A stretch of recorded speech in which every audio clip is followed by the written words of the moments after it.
Currently we're doing an awful lot of work around extended producer responsibility, or EPR. Again, it's another EU directive. It's all about packaging and waste.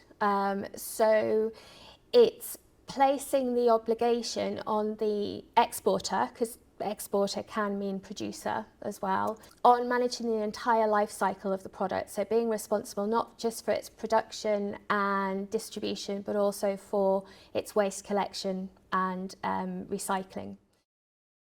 All EU member states have some EPR legislation in place now, and different member states have implemented it differently. So some have set thresholds whereby if you're exporting X amount of goods with X amount of packaging in tonnage or value, then you don't have to register with the body in the EU. So say, for example, a company called Green Dot manages recycling and waste collection in Germany, Austria and a couple of other countries.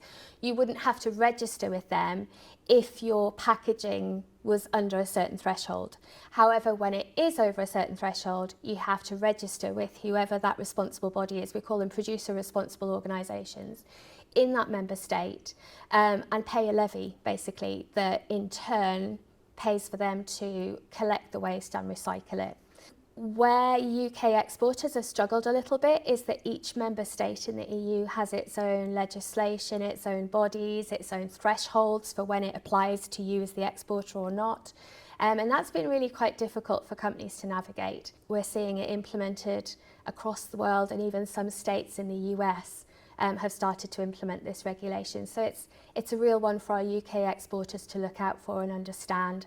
At best case scenario, it can lead to companies like Amazon refusing to fulfill your orders because you don't have an EPR registration number. But at worst, you could face fines from those in-country regulators.